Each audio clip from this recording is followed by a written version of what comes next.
léegi dafa am ki ñuy wax Dub Doundou Guiss sa concurrent la mu génnee musiba nga foog ne musiba instant boobu bi mu génnee freiné wul sa promo album. non quand même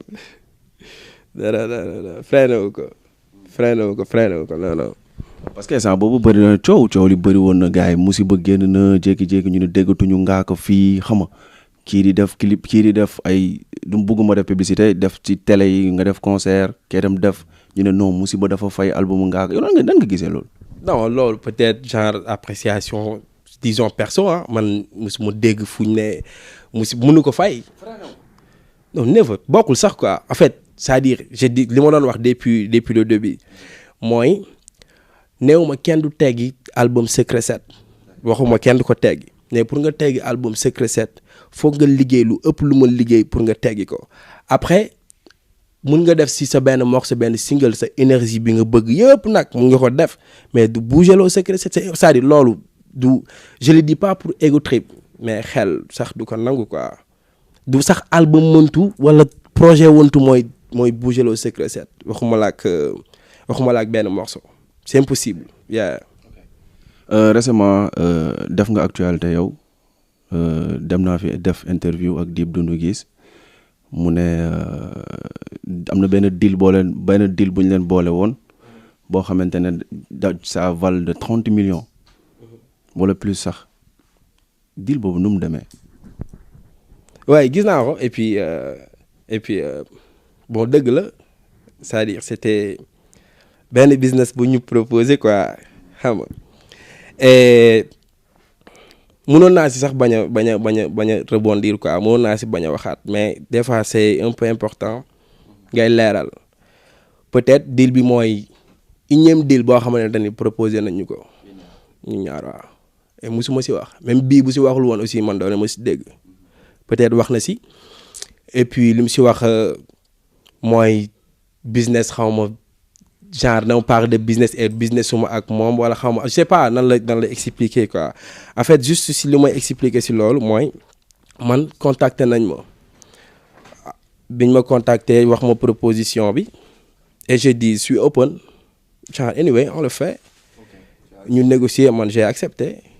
et puis genre musuma peut-être si ay cachet mais amul mun naa la limal 3 ba 4 ba 5 promoteurs yoo xamante ni bëgg nañ benn business ak man ñu ñaar mais business bi yëpp su négociation yi di am si cachet yi laa dul d'accord c'est-à-dire ñu fay ma cachet bu baaxul ma ni cachet bi du ma arranger man en personne après moom lu muy négocier moom la quoi bii bu ñëwee au départ ñu def négociation yi départ 20-25 ba dugg 30 millions egg ba 35 millions pour chaque artiste waaye am na. Et bu loolu amee j'ai dit bon c'est ce que le hip-hop attend de nous parce que genre la concurrence dafa yàgg quoi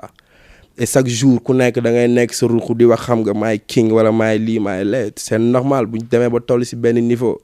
nañu wàcc sur le terrain on fait ce que le hip-hop demande et mu yem ci ay charte hip-hop man ragaluma loolu quoi et genre c'est-à-dire damay bëgg comprendre Sénégalais yi comprendre benn affaire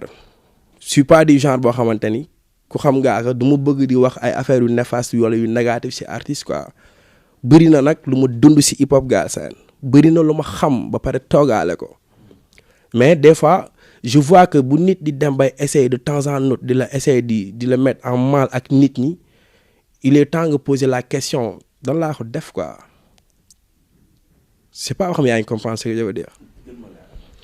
mooy xam nga bu ñu demee ne way saa wax nañ ma business fay nañ ma lu ëpp 35 millions 30 millions ma bañ du bañ boo demee bay dugg ci sujet bi waxal li nekk ci biir sujet bi boo demee ba ciy wax ci man soo ci waxul du ma ci wax. business bi négocier nañ ko moom ak équipe ba man ak sama équipe négocier nañ ko su dul woon ay yenn affaire dama lay citer ay tour comment tu peux dire que nanguwuma après genre yow ñu négocier ba 35 millions bon nanguwul doon négocier quand même ba maître Bamba Cissé mooy avocat bi waroon finaliser contrat yi def contrat yi ba dara desul lu du signer après kay dis-toi que waxtaan nga ak sa gars ñu ne la foofu du baax dawal génn nga woowaat gars yi ne leen pareeguma parce que au départ ñu doon négocier pour moom revenir nañ promoteur bi ba wax ko am nañ accord de principe c'est quoi accord de principe mooy de base on est ok après nañ di xool formalité yi nga dem ba ci biir peut-être loolu laa ko mun waxee sa gars yi ne la booy foofu du baax coow li nañ koy yemale ci affaire studio rek ku nekk xam nga boo génnee nii wax nii kërëng mais après boo defee ak booy bi face to face wala boo defee ak booy bi show événement ngeen jàkkaarloo carte gi day lëj. parce que lu bëri loolu lañ comprendre deal bi dugg nga si détails yi mais deal bi la face to face la projet album la wala battle la comme ni ma koy defee ak booy ci rajo bi. dem ne la man bu fekkee album la jama ko yaa nga wax du mosuma si jógee buñ ma fayee lu ko jar ma def ko ak moom bu dee face to face buñ ma fayee lu ko jar baaral teg beat nii kese loolu jaruñu si wax kaa xam nañ ñoom damee ma def ko bu dee show concert ñu teg concert Guédiawaye teg concert Grand Yoff def direct ñëpp di ko fil ma def ko buñ ma fayee lu ko jar le promoteur ce qu'il voulait peut-être si contexte bi bëggoon na ko def ku nekk si zone am mu nekk benn style pay-per-view bu lamb yi di am nga xamante ni genre day am ay face to face waxtaan signé contrat ku nekk discuter ñu waxtaan affaire bi boy hip hop bi yëngu xam nga ku mën sa morom duma ko ba mu dee game la duñu ay ennemi quoi man xam nga amul du ma noonu quoi du ma c'est-à-dire bëgguma sax dugg si ay détails quoi mais dafa bëri loo xam ne dafa xew dafa am parce que avant bii am na yeneen yu xew tey su ma nee la man ak Dip si boppam dañ doon déggante call au début c'est-à-dire mënuma xëy nekk noonam am yeneen yoo xamante ni mënuma ko wax parce que mine de rien dinaa garder benn secret quoi parce que nit la et puis yaakal ko amul dara lu may apporter est-ce que comprendre mais bëri na lu xew loo xamante ni dund nañ ko man ak moom au début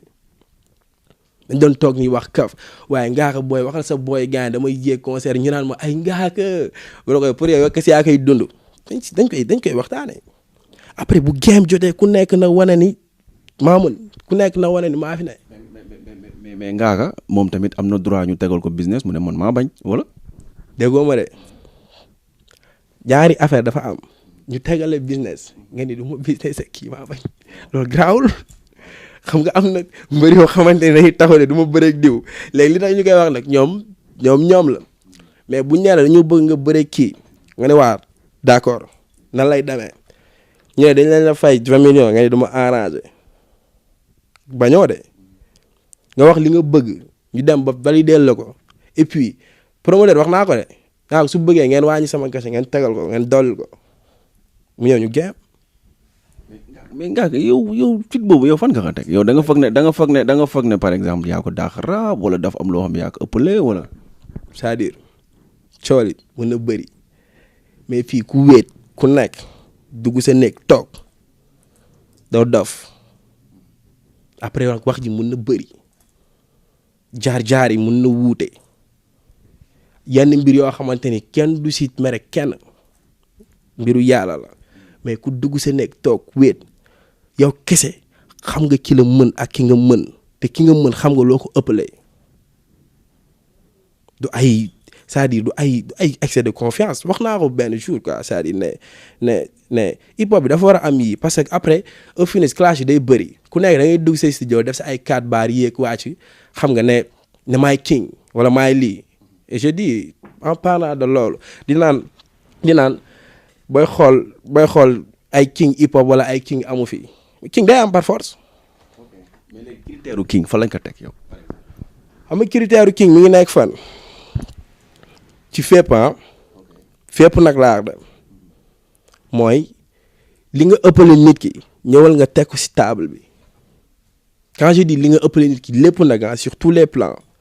bu dee da nga dàq bind rhymes jëlal li nga am ci rhymes jël li nga am ci flow jël li nga am ci technique jël li nga am ci studio jël li nga am ci scène génneel sax li nga am ci streaming ak li nga am ci partenaire génne ko nga teg ko nga imposer li nga am ci popularité génne ko c'est-à-dire machine yi mun na am yu bëri yoo xamante ni mun nañ ko gérer parce que fii laay toog sama studio nekk sama machine xam nga taal sama micro ne way man la king après xam nga kan su ma neexee et léegi da ngay gis coow lay bëri sax yenn artistes naan la waaye hip hop bi amul king hip hop bi di hip hop bi amul lee man King Baba su ma jugee force dañuy wax waxu king dañ koy wax parce que man dama koy teg si table bi. ba tey nga baal ma dagguma la ñu ngi si critères yi mooy ci li nga lim noonu récemment am na benn interview bu génn démb ba public ngeen dem seetaan ko def naa ak Akhlou Brick ñu ñëw ñu ne ma waaw jël nañ gem bi teg ko ci loxo Taco Fall mën leen da ngeen may limal lan ak lan ngeen fi def ñu lim ko A ba Z ma ne tekk ngaaka yow taxaw nga ne yaay King Baba limal ma say jaloore. ok première année Flop 2013 c'est quand l'underground était on the top quand il y avait pas on parlait pas de nouvelle génération on parlait de underground on parlait de B-Crew on parlait de Seven Chat on parlait de Cosa Nostra de yeneen artistes yoo xamante ni ñi fekk période boobu fekkee nañ ko j'étais là avant même boobu demal Daaf Gero demal Géejawaay demal Hip Hop demal Njaago Baar amul fenn foo xamante ni rampé wuñ ko ci ay freestyle avant loolu di ñëw première édition Flow j'étais le vainqueur te nekkul woon ay compétition yu kërëng dañ ko rampé j'étais le vainqueur en 2013 ci ay étapes yu bëri je fais partie si sama génération premier artiste bu njëkk a jël grand théâtre remplir ko c'est un défi bàyyi c'est un défi des tournées disons nationales remplir ay stades yu mag li mu la wax ni ay fee la loo xamante ni mën nañ ko vérifier la damal nga xool ko wàccal sur le terrain remplir ay stades après ça juste à ma sortie jël risque def arène nationale est-ce que comprendre nga pare ak xat-xat bëri ay obstacles yoo xam ne traversé nañ ko on est encore là mun nañ ma waxal lu nekk Sénégal mais je sais que je fais partie ci artistes yu gën a mun a def it damay dugg sama studio taal sama micro di mu bind di fo ndax jeudi bii game gaa xaaxa moom nga génn mu nekk it je fais tàccuma bébé yoon na mu naa la je fais des trucs fat taf est-ce que comprendre loolu yëpp boo ko jëlee nag nga ranger ko ba pare am loo xamante ni caay-caayu rab la parce que du peut-être studio kese du peut-être scène kese am na yeneen affaire yoo xamante ni bokkul ak li ngay def ci machine bi wala muy jàll mais loolu don la yàlla moo koy may ay doomu aadama amul lu rab laaj yoo xamante ni mun ma ko def te bëri na ñoo xamante ni am na lu rab laaj boo leen ko waxee dañ koy aju. comme lan noonu lañ aju lool coo jibu King Baba comme lan d'accord ñu may ko bon après ñu ñëwaat ñu recadrer waat débat bi tey boo doon wax tey li la bon avant ñu dem si loolu tey lan mooy sa dernier mot ci Dip Doundou Guiss ci affaire boobu ñu doon wax boo ko doon wax dara tey loo ko doon wax loo koy wax.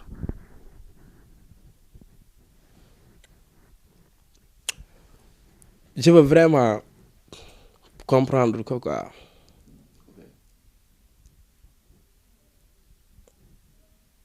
c'est-à-dire mënuma jàppee doomu aadama ennemi quoi mais dama koy jàppee ku comprendre même su may dox nga jël paaka di jam sama ginnaaw mënuma jàppee ni noon nga mais dama jàpp ni peut-être am naa benn attitude boo comprendre mais mënuma la jàppee noonu surtout bu ñu bokkee benn affaire bu ñu bokkee benn business yëfu góor la nag ku nekk mun nga protéger sa fief ku nekk mun nga protéger sa territoire yëfu góor la mais stay positif ci lépp loo munti nekk stay positif man yaakaaruma si moom pour def sama game parce que bu may game xaw ma ko bi muy game peut-être xamul ngaa yaakaarul si man pour def game am mais buñ nee la nga ni wéy am naa ñu may businessal ak ñu ma dul businessal mooy ñi nga dul businessal am nga loo leen jàppal wala am na benn regard boo loo leen xoolee bi ñuy waaj disons affaire corona yi mun naa bañ a citer ay non mais Fata maîtriser na ko ak ñeneen ils l'ont appelé et man j'étais prêt man Ngaaka en personne pour ñu taxaw faire face à la situation parce que boobu peuple bi moo nekkoon à la demande mais lu mu leen wax egg na si man du ma ko waxaat fii nag mais egg na si man te jekkul quoi bu ñuy rap bu ñu waxee dara Fall su ma soxla woon numéro am léegi nii dama koy call est-ce que comprendre nga sama staff mun nañ ma bañ a bàyyi ma fenn du benn yoon du ñaari yoon j'ai dit il faut que je l'appelle parce que bugguma game bi di dugg ci ay tournures yoo xamante ni day dem ba def la rancunier yaa ma non bi ak kan parce que am na 3 fois bi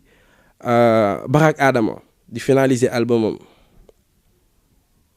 Barack Adama genre xamul lu xew ci game hip hop bi mu demee wax ak staffam woo ko revenir ma il m'a dit mais gros tu as déconné j'ai dit quoi ils m'ont dit que le boy a dit j'ai dit ah bon dama nga laaj ko topp leen loolu lu ma ñor la nag quoi li diib tontu foofu noonu waaw en fait taxal ma ay étiquettes yoo xamante ni yow bu ñu la ko waxoon di nga ne Ngaaka mooy naa fekk bu gën a mag si hip hop bi.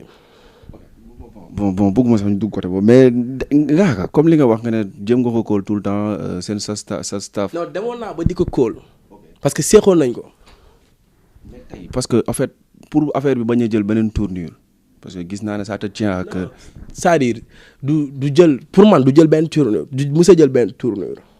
lii nii c'est-à-dire mooy li ma la wax raxu prod contacté nañu pour business est-ce que comprendre nga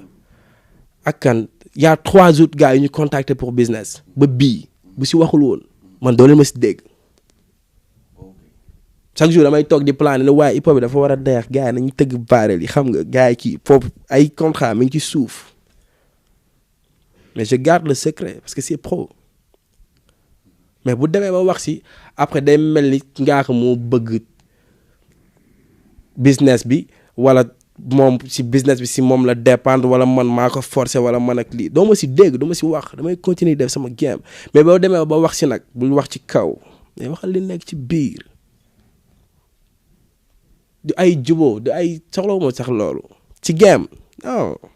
ku ko bëgg game la hip hop dafa ko laaj juboo dafa am clash même biif bi ñuy wax dafa am biif ci hip hop la bokk dañ koy nangu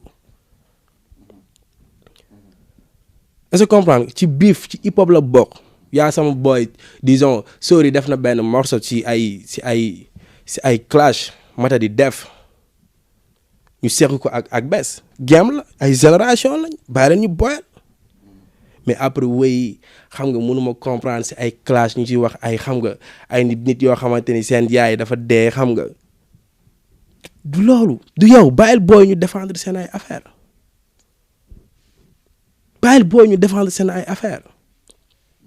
dama ko bëgg a comprendre man Ngaaka même bu dul hip hop nañ jël hip hop jël musique ñu teg fële étant ay doomu aadama ay être humain mun naa la tooñ boo yëgee ne dama laa tooñ wala dépassé naa ay limites tu me dis bro déconné nga ñu waxtaan parce que après tout ay doomu aadama lañ mais bugguma à chaque fois victimiser wu xam nga jël affaire yi sëf ko nit ñi xam nga après au finish day dewaar game moo ñu boole bu fekkee ni suba promoteur man amul du si moom kese muy artiste bu gën a ndaw MC Milk bii di nekk underground ba ci awadi kuñ ma wool ne ma business la amul calcul wala demi mesure fay ma lu ko jar ñu game. tey moom bu nangu woon business bi yow di nga assumer léegi nii dem. wala déggoo lu mu la wax nañ jël sama 35 millions ñu wàññi 10 millions wala 15 millions tegal ko mu am 50 millions mu ñëw ñu game. en fait du à la base du sax comprendre c'est-à-dire du comprendre parce que comprendre naa ko du ay wiiri ay non nanguwuma pas nanguwul parce que bu ñu fekkoon beneen artiste la mu nangu ko daf ma tapet. daf la tapet. waaw. Ngaaka fan nga teg ni Dip daf la ragal wala daf la tapet. en fait ragal bi ak tapet bi mooy je me rappelle parce que du daje bii rek lañ daje quoi daje nañ man ak moom benn show fële cathédrale bu ñoom PNG defoon bu ñu dajee show bi en fait si sama contrat boobu maa ngi soo génn quoi je disais ak gars yi ne maa ngi clôturer show bi quoi maa la wax loolu ñu ñëw ba si concert bi mu gaare otom ak gars yi ne su ma joué wul du joué am na ay témoins peut-être si commentaire yi dina am ñu fekk loolu ma toog ne ma j'ai déjà signé sama contrat du ma wàcc oto bi maa ngi tëj show bi toog nañ presque 40 minutes wàccul après benn moment donné ma sama jikko gaynde bi dugg ma rek quoi ma fël porte yi njàpp sécurité yi topp ma leen ñu play ñu yegg joué xam nga waaw tàngal foofu yëpp ak sama kaa ñi may def quoi seen artiste baa ñuy suur léegi daal su ngaa ko yéegul du ma yéeg xam nga kaañ noonu mu ñëw yegg sur scène naan ñun comédie wuñ quoi xam nga ñun comédie wuñ quoi joué benn morceau gedd yaagul dara je pense juste avant Covid bi amoon na benn show université man ak moom Omar Pène moo waroon def show bi ñu ñaar ñëw doon def première partie bi ñu demee ba ci jour concert bi étudiants yi mun nañ ci daat loolu seede bi ma agsee ba teg sama tànk ci kaw dafa gedd concert bi ñibbi game la dañ nañ ko def ci kaf def ko ci foo def ko ci ree ku nekk waneel li nga mën mais musul coow li mooy bëri nii rek faal mais musuma ñibee. ok mais Ngaaka nga foog yéen ñaar seen rivalité bii nii dina mënul jotul mu jël fin. waxtaan leen si man bu ñu jëlee c'est-à-dire bu chroniqueur yi génnee wala xam nga promoteur yi génn xam nga bañ def lu ñu war a def taxaw gars yi wàcc sama loxo jël loxoom ekkati ma bàyyi concurrence bi topp si ginnaaw muy ma nekk number 2 bi